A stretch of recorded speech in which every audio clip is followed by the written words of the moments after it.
حضرت ابو هريره رضی الله تعالی عنہ فرمایي په دې روایت کې د مصیبت او د ناجوړي فضیلت دی. بعض خلک سي و یار پر موږ باندې په دنیا کې خوشاله ورځ نه ستیره او په ما باندې ګرد عمر ناجوړي ده، زه ګرد عمر ناجوړ وایم، ما ورځ روغ نه دی لیدلی، نو یې کسر ناشکري وکړي. نو دا چې پر تا باندې الله ګرد عمر مصیبتونه راولي، تا د خوشحالي ورځ نه دی لیدلی، تا جوړ ورځ نه دی لیدلی، په دې کې به خیر وي.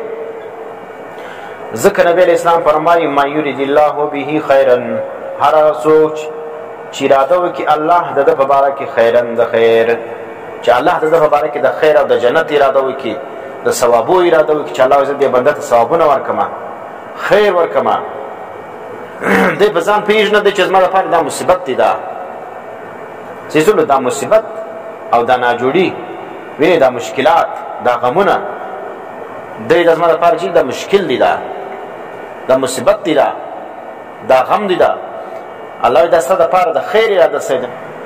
نو هر هغه څوک چې الله اراده وکړي د هغه په باره کې د خیرا د خیر یصب منه ده ته به رسېږي دغه مصیبتونه، وینې ده ته به دا مصیبتونه تکلیفونه پریشانۍ دا به ورسېږي.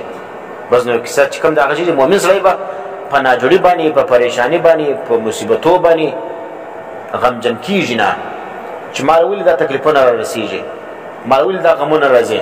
نو ته مؤمن یې، الله پر تا پیرزو دی چې تا ته ثوابونه مفت میلاو سي.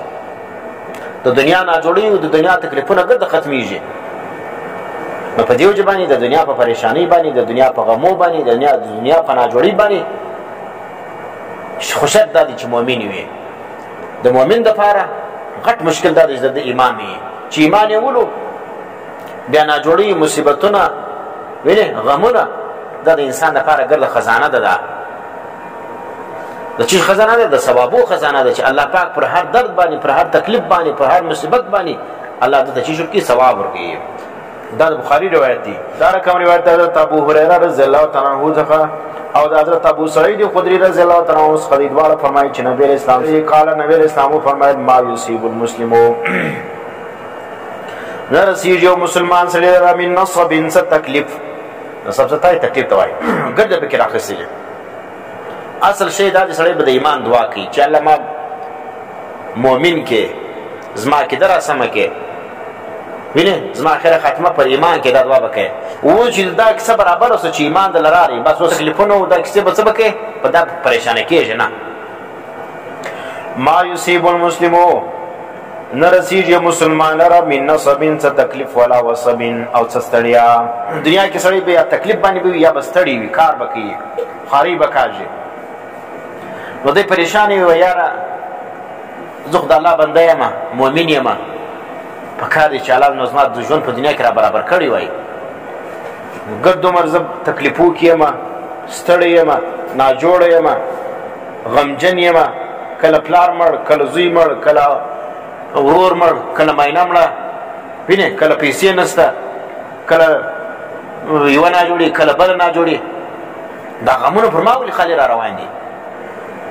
نو نبی اسلام څه فرمایي نه رسېږي یو مسلمان لره من نصب څه تکلیف ولا وصب او نه ستړیا ولا هم او نه غم ولا اذن او نه تکلیف ولا اذا. اذا او څه ته وایي د درد والا شی، داسې یو بدن کې داسې ناجوړي موجود دی چې په هغه باندې د درد وینې د بدن درد موجود دی، د سر درد موجود دی، د نس درد موجود دی، د پښو درد موجود دی، دغه ته وایي الالام اللازم او نه غم.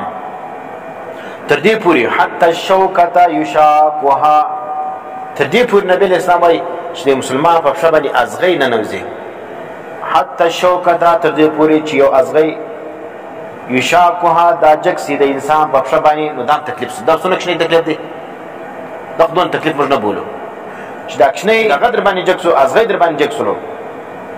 هم به دا چې مؤمن وي، اصل خبر د ایمان دعا کوه چې مؤمن سولې بس دا هر تکلیف چې در رسېږي که کوچنی دی که لوی دی، دا د غم خبره نه ده، ته به خوشحاله کېږي په دې باندې. ولې الا مگر کفر الله بها، الله معافي په دې باندې مټاوي په دې باندې من خطایاه خطاوي ده.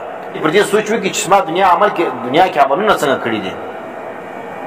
کېدای شي د ماضي تېره سوې زمانه ډېره ګناهګاره وي، د ګناوې پیټې ډېر وي، نو هغه ګناوې چې کوم دي الله پر ده باندې د آخرت عذاب هغه نه پرځو کېږي. نو ځکه دی مؤمن دی، الله یې په دنیا کې دغه عذابونه، دا تکلیفونه، دا ستړیاوې، وینې دا مشکلات دا ورباندې راولي چې د ده د آخرت هغه پیټې سپک سي. خو مارت الاصل شی دی ایمان دی. د ایمان بعد ناجوړي، مشکل، غم، مسکینی، غریبی، وی پیسې نسته، پریشان دي، ناجوړ دي، پریشان دي، وینې بدن یې درد کې پریشان دي، ستړي دي، ګدمه کار کوي. نو د ایمان بعد به دا یو شی چې کوم دا د تکلیف یا د غم خبره نه ده، دا د الله پر ده باندې پیرزو کېږي، دا رحمت دی پر ده باندې. مؤمن لره د هر شی چې راځي، هر تکلیف، دا رحمت دی د الله. ځکه ګور نبی اسلام دا موږ سره ښوول دي، مسلمان سړی په دې غمو باندې، په دې تکلیفو باندې، په دې ستړیاو باندې پریشانه کېږي نه. دا به هغه څوک پریشانه کېږي چې آخرت نه لري. چې دا چا آخرت وي هغه په دې باندې پریشانه کېږي. ما ورته ولې دا خو هر شي باندې تا ته ثواب میلاوېږي. که دې پلار مړ شول تکلیف در باندې ورسېدی نو هم ثواب در میلاوېږي.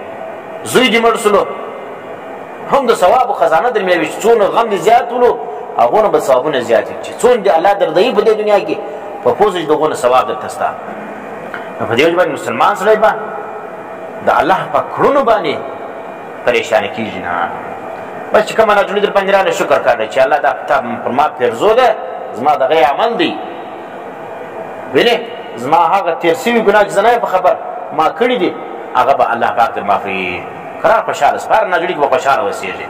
مګر الله چې کوم دی هغه میټاوي په دې باندې من خطایاه بعضې خطاوې د ده